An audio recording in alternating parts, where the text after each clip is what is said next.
৩১ December ঢাকায় কেন্দ্রীয় শহীদ মিনারে শিক্ষার্থীদের জড়ো হওয়ার আহ্বান জানিয়ে শনিবার সন্ধ্যার পর থেকে বৈষম্যবিরোধী ছাত্র আন্দোলন ও জাতীয় নাগরিক কমিটির সদস্যরা ফেসবুকে একের পর এক রহস্যজনক পোস্ট দিতে থাকেন।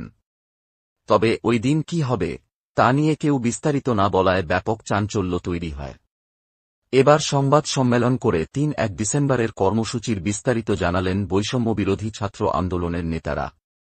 রোববার দুপুরে বাংলামোটরে বৈষম্যবিরোধী ছাত্র আন্দোলনের কেন্দ্রীয় কার্যালয়ে সংবাদ সম্মেলনের আয়োজন করা হয়। সংবাদ সম্মেলনে বৈষম্যবিরোধী ছাত্র আন্দোলনের আহ্বায়ক হাসনাত আব্দুল্লাহ বলেন, জুলাই অভ্যুত্থানে সাধারণ মানুষ যেভাবে রাস্তায় নেমে এসেছিলেন, ঠিক তেমনিভাবে ৩১ ডিসেম্বর আবারও মানুষ রাস্তায় নেমে আসবে।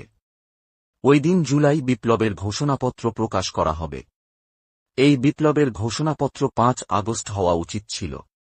এটি না হওয়ার কারণে স্বৈরাচারের দোসররা সক্রিয় রয়েছে। অভ্যুত্থানের মাধ্যমে মানুষ ৭২ এর মুজিববাদের সংবিধানের বিপরীতে অবস্থান নিয়েছে। ৭২ এর সংবিধানের বিরুদ্ধে যেভাবে মানুষ রাস্তায় নেমে এসেছিল, সেটাকে স্বীকৃতি দিতে জুলাই ঘোষণাপত্র প্রকাশ করা হবে। হাসনাত বলেন, এটা নির্দিষ্ট কোনো দলের প্রোক্লেমেশন না। আমরা দীর্ঘদিন ধরে প্রতারিত জাতি। আর যেন প্রতারিত না হই, এজন্য এই ইশতেহার ঘোষণা করা হবে। আমরা চাই যেখান থেকে এক দফা ঘোষণা দেওয়া হয়েছিল, সেখান থেকেই মুজিববাদের কবর রচনা করা হবে। বৈষম্যবিরোধী ছাত্র আন্দোলনের অন্যতম সমন্বয়ক ও জুলাই শহীদ স্মৃতি ফাউন্ডেশনের সাধারণ সম্পাদক সার্জিস আলম বলেন, আমরা মনে করি আমাদের ঘোষণাপত্র আরও আগে প্রকাশ করা দরকার ছিল।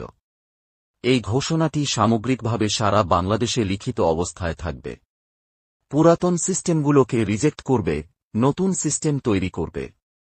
আগামীতে মানুষ যখন ভোট দেবে তখন তারা বুঝতে পারবে কোন প্রেক্ষাপটে অভ্যুত্থান হয়েছিল।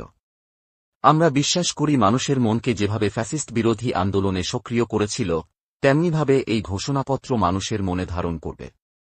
বৈষম্যবিরোধী ছাত্র আন্দোলনের মুখ্য সংগঠক আব্দুল হান্নান মাসুদ বলেন, শহীদ পরিবারের লোকজন ছাড়াও সব রাজনৈতিক দল ও গণঅভ্যুত্থানের পক্ষের সব শ্রেণী পেশার মানুষ ৩১ ডিসেম্বর শহীদ মিনারে জড়ো হবে।